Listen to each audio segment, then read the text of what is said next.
If you use social networking sites or applications, you've probably seen these emoticons. We use these emoticons to indicate our feelings as a response about the content of a post or advertisement. These are called reactions. Similarly, when we read a book or a certain text, like a story from a self-learning module, we also have reactions about it. But of course, we don't use these emoticons when writing a formal reaction paper or a response paper. So what do we use instead?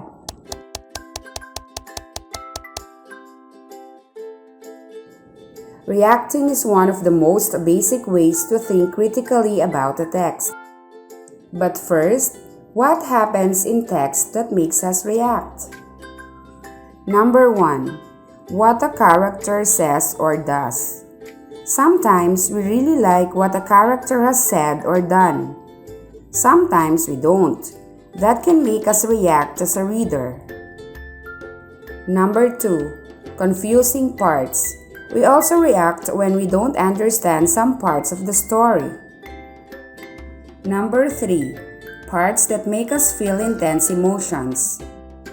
Funny, scary, sad, and surprising parts, and even those that make us feel angry, tend to make us react. But instead of emoticons, what we use to express our reaction is a reaction paper. A reaction paper is a written assignment that provides a personal opinion regarding a given piece of work. To make it easier to visualize, we will break down the reaction paper into 2 parts. Part 1. The introduction and summary. The first part of your paper will include a quick, objective summary of the work you're reacting to.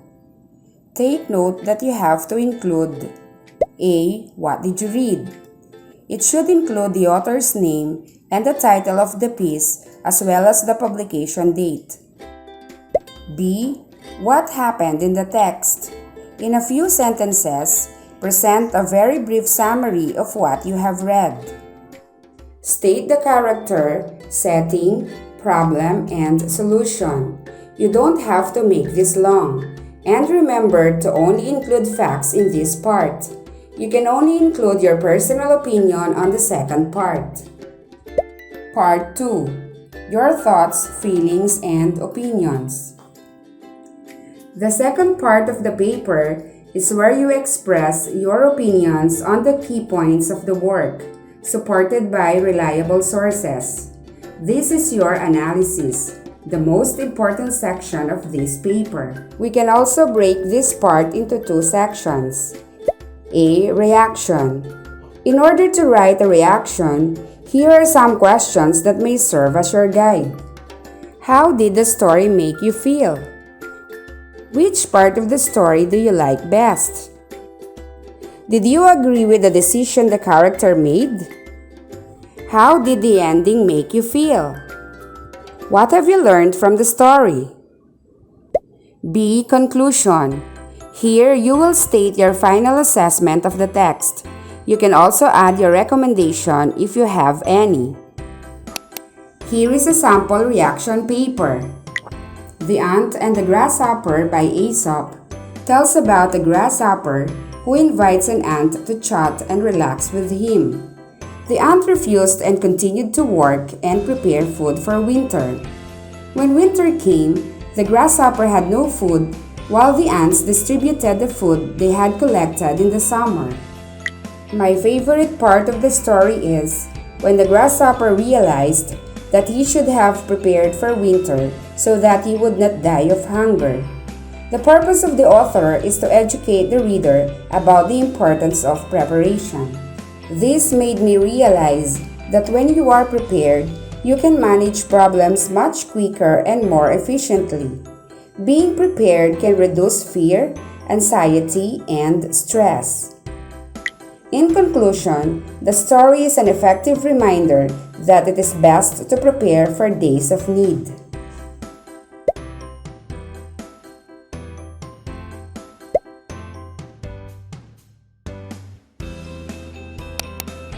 Your reaction to a text will not always be the same with the reaction of others.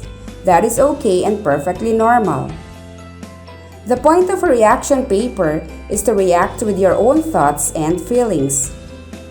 But always remember to express your opinions clearly and in a thoughtful, well-constructed manner.